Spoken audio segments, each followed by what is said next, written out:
Please come over to our house tonight. I want to treat you to a meal I've prepared just for you. In a normal family, this would be grateful, but I harbor doubts about my daughter-in-law Julie's attitude. Just 3 days ago, I had scolded Julie for neglecting her child-rearing duties under the excuse of her part-time job. Yet now, Julie, who never cooks, suddenly wants to treat me to a meal. What's the reason behind this? As I pondered this, my response was delayed, and she added, "I'm always in your debt, aren't I? After you scolded me the other day, I finally woke up. I need to be more like a mother." Well, if you've understood that, I'm happy. Despite my doubts about Julie's true intentions, I decided to indulge in her kindness. Julie greeted me with a smile that seemed almost too extravagant. "Welcome. Today, I've prepared fish and croquettes for you. Please, relax and enjoy. I even filleted the fish myself." Wow, that's impressive. It must have been hard for you, who doesn't usually cook. It was. I cut my fingers several times. Indeed, looking at Julie's hands, several of her slender, white fingertips were covered in band-aids. I began to think that maybe she really did put effort into cooking for me. "Come, take a seat." I sat down as she suggested, and there were 2 croquettes on the plate. "Try these croquettes. They're freshly fried." With a mischievous smile, Julie offered me the croquettes. "My name is Olivia, and I'm 62 years old. When I was 20, I reunited and married my high school classmate at a party. A year later, we were blessed with our son, Bob. After graduating college, Bob got a job at a local company and rented an apartment near his workplace for a shorter commute. At 30, he married Julie, a cute woman with a lovely smile, whom he met through work. My husband and I were looking forward to a bright future for their marriage, but soon after, my husband passed away.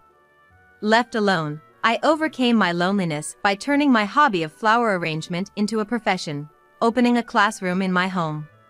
Luckily, I had plenty of students, so I was able to support myself financially. The newlyweds were both working, so their meals often relied on dining out, but they seemed to manage well by cooperating in household chores. Feel free to come over for a meal sometime. Thanks, Mom. We'll visit when we have time. Even though they were busy, I kept in touch with Bob and Julie, often over the phone. 2 years after their marriage, Julie gave birth to their first child, Sophia. She quit her job to focus on child rearing. Since her parents lived far away, they couldn't visit often. Concerned about her handling first-time parenting alone, I frequently visited to help. If you ever need help, just tell me. I'm always grateful for your help. Supporting Julie's parenting was also a source of fulfillment for me. Bob, despite working late, always made sure to see Sophia before bed and took care of Sophia whenever he was home. But being a new dad, he was often unsure about childcare, and either Julie or I would step in to calm Sophia when he cried. I'm not good at this. I need to study parenting more. No one's perfect from the start. You learn as you go. It's not just the child who grows, but the parents too. Wow, you're so insightful. Julie said that with a big smile on her face. As Sophia turned 3 and Julie found more free time, she started working part-time again. Don't push yourself too hard. Do what you can. I said this out of concern for Julie, but Julie shook her head. I want to contribute to the household income for Sophia's sake. Sophia is in daycare now. That's great. I'll take care of Sophia on daycare's days off since my classes are off too. Thank you for everything. I felt more embarrassed than grateful. My true intention was just to spend more time with Sophia. With Julie working part-time, she was out of the house more, and household chores and childcare often took a back seat. Still, Bob and I decided not to interfere, understanding she must be tired from returning to work. On my days off from teaching flower arrangement classes, I'd often take care of Sophia, suggesting to Julie and Bob, "Why don't you two go out for a movie or something, have some alone time?" "Where's Mommy and Daddy?" Mommy and Daddy are off to power up so they can keep protecting you, Sophia. Wow, that's amazing. Yet, when Julie returned from their rare date, she looked exhausted. Seeing her deep sigh, I asked, "Didn't have fun?" "Not really, it was so crowded," Bob replied to her, looking unhappy. I wondered if my good intentions had unintentionally caused them trouble. Months passed, and one day, Julie came over with Sophia. "Are you off to work again today?" "Yes, I'll be busy all day, so please take care of Sophia," Julie said, bowing her head. I found it odd. "Isn't your job at the local supermarket? Is it that busy all day?" Julie hesitated for a moment, then said, "I've increased my hours recently.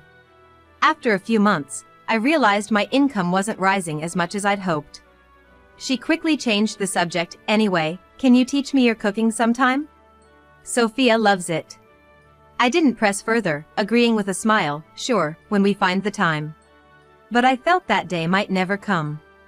From then on, Julie not only left Sophia with me but also started asking me to do their house cleaning and laundry. Entering their home, I'd often sigh at the sight. It was clear Julie hardly touched the cleaning or laundry. "Even with more work hours, shouldn't you be able to handle this much?" Grumbling to myself but not wanting to leave it as it was, both for hygiene and Sophia's sake, I started cleaning right away. Opening the fridge, I found it nearly empty, with used ready meal containers carelessly tossed in the sink. It was heartbreaking to see Sophia living in such conditions, quietly drawing in the living room. My dissatisfaction with Julie grew day by day, eventually leading to a confrontation. "Please take care of Sophia today, and the cleaning too. Oh, and can you throw out the piled up newspapers as well?" Julie said, about to leave as usual. "Hold on a minute. I have something important to discuss with you," I said sternly. Julie, taken aback by my tone, turned around. "I'm not just a convenient babysitter for you to dump Sophia on every time you use work as an excuse." "I know. I feel bad about it and I'm reflecting on it." "Really? It doesn't seem like it." Confronted with my stern tone, Julie momentarily halted her rebuttal. "Not only Sophia but also pushing the cleaning and laundry onto me. Do you think I'm some kind of maid?" "I didn't mean that." "Then why don't you try to do some of it yourself?" "I'm just so tired from work every day." I sighed at her repeated excuse. "I understand you're tired, but there are ways to manage. Like learning easy recipes or doing a bit of cleaning daily. It's sheer laziness, I must say." I knew I was being harsh, but I felt it was necessary. I felt that if I didn't speak up like that, Julie would continue to take advantage of my kindness indefinitely. I didn't want Julie to think it was okay to leave all the housework and childcare to others. If we couldn't speak honestly out of fear of ruining our relationship, we couldn't call it a good one. Sometimes, you have to be tough. "I'm sorry. I'll be more careful." Julie apologized with a sulky face. That night, I called Bob, timing it with his return from work. I spoke harshly to Julie about taking responsibility for the household and childcare. "Did she mention anything to you?" "No, nothing." "But why say such things? That's between me and Julie, not something for you to interfere in." Bob replied, slightly annoyed. "It's not nonsense. You saw how dirty the house was, how much laundry there was. Why don't you, as her husband, say anything?" Bob sighed audibly. "I always clean up when I get home. Julie's tired from her new job. Besides, the old-fashioned idea that housework is only a woman's job is outdated." "That's not the point. You're tired from work too, right? Why don't you both cooperate? The way things are, it's just not right." "All right, I'll talk to Julie about it," Bob promised, though unconvincingly. After that, Julie gradually stopped pushing housework and childcare onto me. I was relieved, thinking she had reflected. However, when Sophia started elementary school, things seemed to revert back to how they were. On the weekends, Sophia always comes to my house with a backpack to stay the night, and even on weekday nights she often comes to my house for dinner. Sometimes, after school, Sophia wouldn't go straight home but instead head to my place with her backpack, saying, "Grandma, I'm home."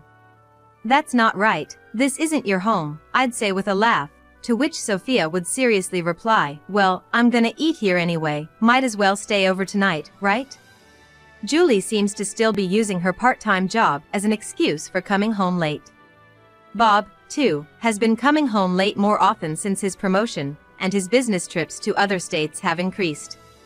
It's understandable given their positions, but leaving an elementary school kid alone with both parents away. Dinner should ideally be eaten at home with family. "Do I bother you when I come here, Grandma?" Sophia looked at me with sad eyes, so I hurriedly said, "Of course not. I love it when you enjoy my cooking so much." "But doesn't your mom cook for you?" "Sometimes when she's home, she heats up pre-made meals or boils water for instant noodles." Sophia answered as if this was a sign of her mother's kindness. "All right, you can stay over tonight." Again, Julie's shortcomings seemed to come to the fore. Sighing, I pulled out Sophia's dirty clothes from her bag. "What's this?" "There's a hole. I fell while playing soccer with friends a while back. Mom said she'd fix it when she's less busy." "How long ago was that?" Right after spring break, I think." Summer break was almost here, which meant Sophia had been wearing her gym clothes with a hole all this time. "I'll sew it up for you while I do the laundry." "Thanks, Grandma."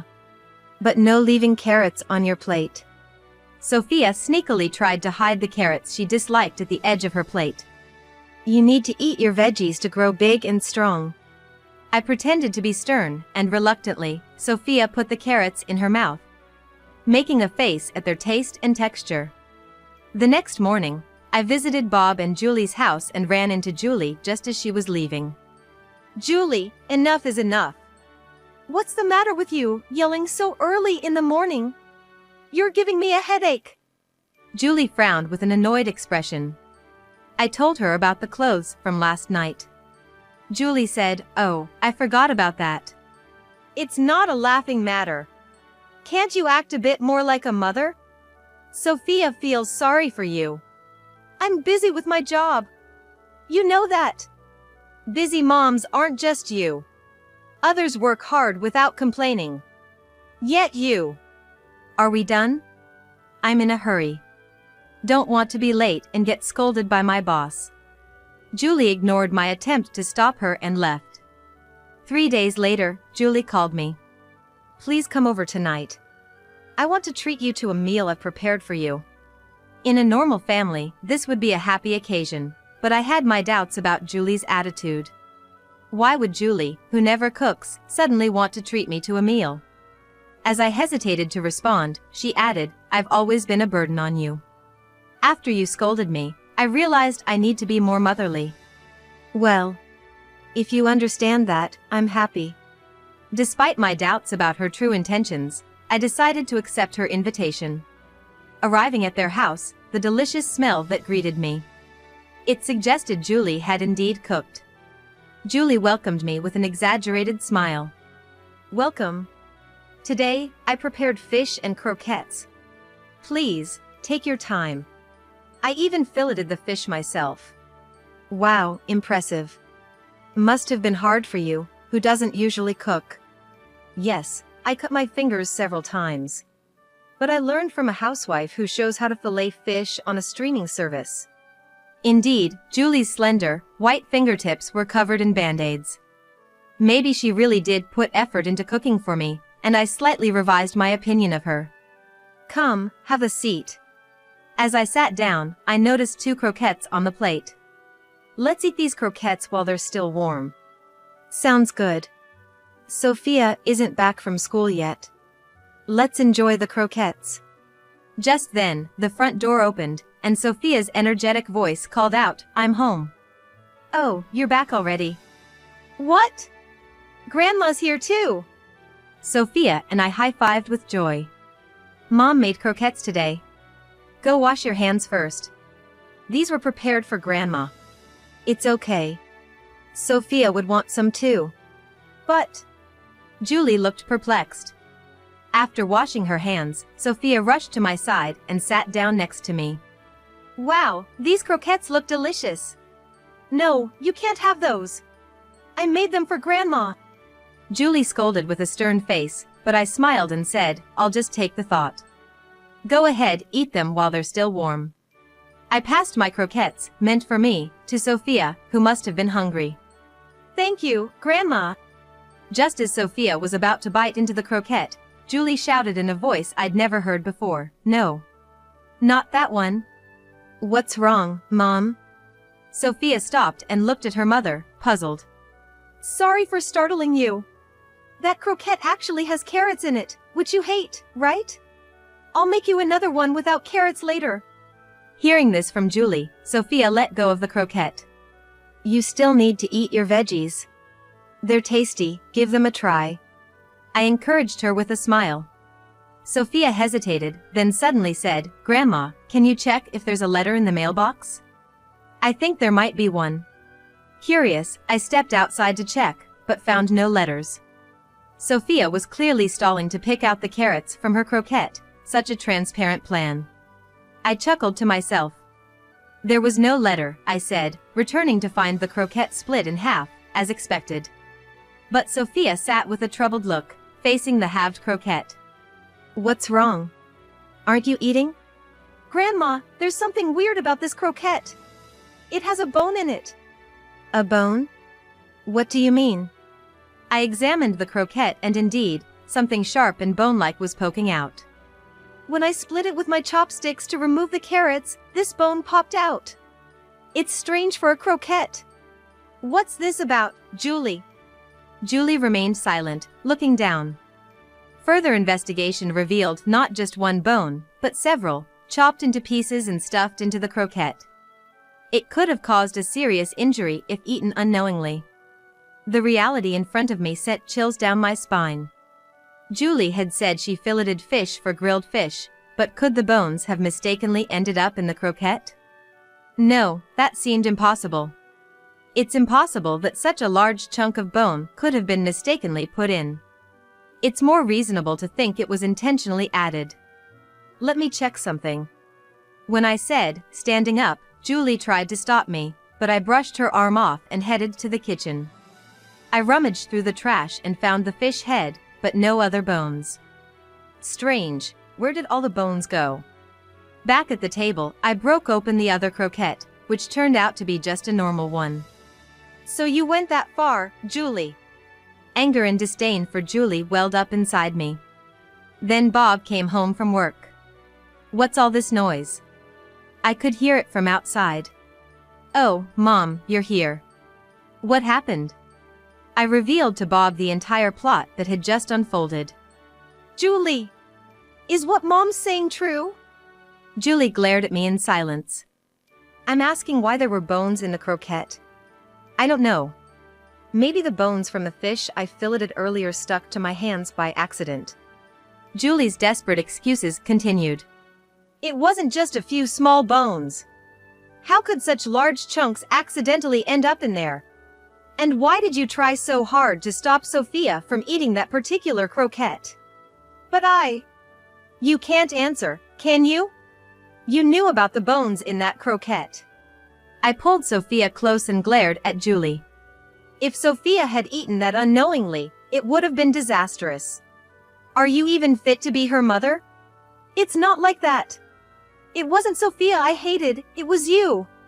Julie's confession followed, cornered and loud. The room went silent for a moment, then I smiled slyly. You just gave yourself away. Julie's face showed immediate regret. The bone-filled croquette was meant for me. The other one was fine. So, you really hate me that much? Is this true, Julie? Why would you do something so foolish? Bob interrogated her. Julie then feigned fear. I'm sorry. I've been enduring your mother's bullying since we got married. But I never told you because I didn't want to worry you. What are you talking about? I had no recollection of such behavior, but Julie went on to claim, even when I come home tired from my part-time job and try to take a break on the sofa, you immediately demands, start cooking now, or clean the room. You show a completely different face when Bob is around, like a demon or a devil. She portrayed me as if I were some kind of monster. That's not how it was. As I was bewildered, Sophia tugged at my sleeve. Mom's lying.